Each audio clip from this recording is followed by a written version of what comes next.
Welcome to Apoorva's Nalabagam.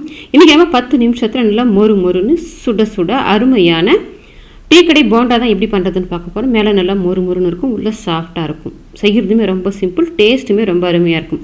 வாங்க இப்போ எப்படி பண்ணலான்னு பார்க்கலாம். போண்டா பண்ணுறதுக்கு ஃபஸ்ட்டு அரைக்க வேண்டியது ரெடி பண்ணுறதுக்காக ஒரு மிக்ஸி கப் வச்சுட்டு அதில் 1 டீஸ்பூன் சோம்பு, சின்ன 1 இன்ச் அளவுக்கு இஞ்சி துண்டு எடுத்து 2ஆக கட் பண்ணி சேர்த்துக்கோங்க.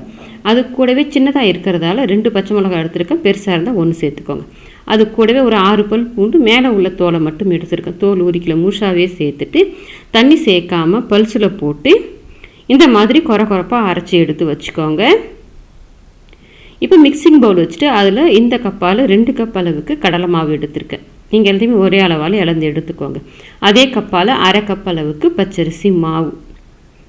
இந்த போண்டாவுக்கு தேவையான அளவுக்கு உப்பு சேர்த்துட்டு அது கூடவே நம்ம அரைச்சி வச்சுருந்த மசாலாவையும் சேர்த்துக்கோங்க. 2 மீடியம் சைஸ் வெங்காயம் மெல்லுசாக நீல வாக்கில் கட் பண்ணியிருக்கேன். அது மாதிரி உதிர்த்த மாதிரி சேர்த்துக்கோங்க, அப்போ தான் ஒன்றா சேர்ந்து வரும். நான் இது கூடவே பார்த்தீங்கன்னா ஒரு 1/2 டீஸ்பூன் அளவுக்கு பெருங்காயத்தூள், 2 சிட்டிக்கு ஆப்ப சோடா சேர்த்துருந்தேன். அந்த வீடியோ மிஸ் ஆகிடுச்சு. நீங்கள் இப்போ இதை இந்த ஸ்டேஜில் சேர்த்துட்டு கலந்துக்கோங்க.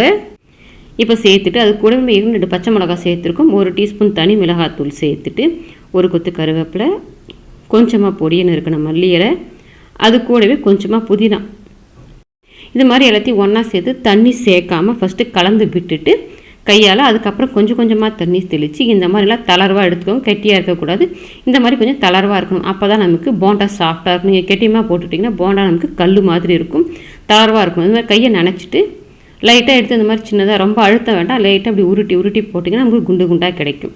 இப்போ பொரிச்சு எடுக்கிறதுக்காக அடுப்பில் ஒரு கல்கத்தா கடாயில் எண்ணெய் போட்டிருக்கேன்.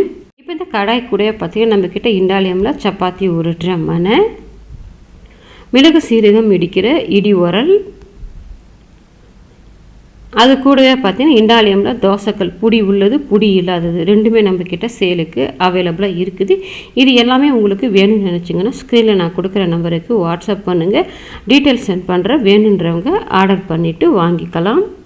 இப்போ எண்ணெய் நல்லா காஞ்ச பிறகு அடுப்பை மீடியம் ஃப்ளேமுக்கு மாற்றி இந்த மாதிரி ஒரு உருண்டைகளாக உருட்டி போட்டுக்கோங்க. ரொம்ப அழுத்தம் கொடுக்க வேண்டாம், லேசாக போய் உருட்டி போட்டு விட்டுருங்க. போட்ட உடனே கலந்து விடாமல் கொஞ்சமாவது மேலே வெந்து வரட்டும். வெந்த பிறகு அப்படியே லைட்டாக கலந்து விட்டு நல்லா கோல்டன் கலரில் ஃப்ரை பண்ணிக்கலாம். நல்லா மீடியம் ஃப்ளேமில் வச்சுட்டே ஃப்ரை பண்ணிக்கோங்க. அப்போ தான் உள்ளே எல்லாம் நல்லாவே வெந்து வரும், மேலே நல்லா கோல்டன் கலராக இருக்கும். ஹை ஃப்ளேமில் வச்சிட்டிங்கன்னா கரிஞ்சு போயிடும். இப்போ பார்த்தீங்கன்னா உங்களுக்கு நல்லா கோல்டன் கலரில் வெந்து வந்துருச்சு. இப்போ நம்ம இதை வெளியில் எடுத்துக்கலாம். மீதம் உள்ளது இதே மாதிரி ஃப்ரை பண்ணி எடுத்துக்கோங்க. நீங்களும் உங்கள் வீட்டில் குயிக்காக ஈஸியாக ட்ரை பண்ணி பாருங்கள். ட்ரை பண்ணி பார்த்துட்டு எப்படி வந்ததுன்றதை கமெண்ட் செக்ஷனில் சொல்லுங்கள். லைக் பண்ணுங்கள், ஷேர் பண்ணுங்கள். அபூர்வாஸ் நலபாகத்துக்கு சப்ஸ்கிரைப் பண்ணுங்கள். கூடவே பெல் பட்டனை கிளிக் பண்ணுங்கள். அப்போ தான் என்னோடய அப்லோட்ஸ்லாம் உங்களுக்கு உடனடியாக கிடைக்கும்.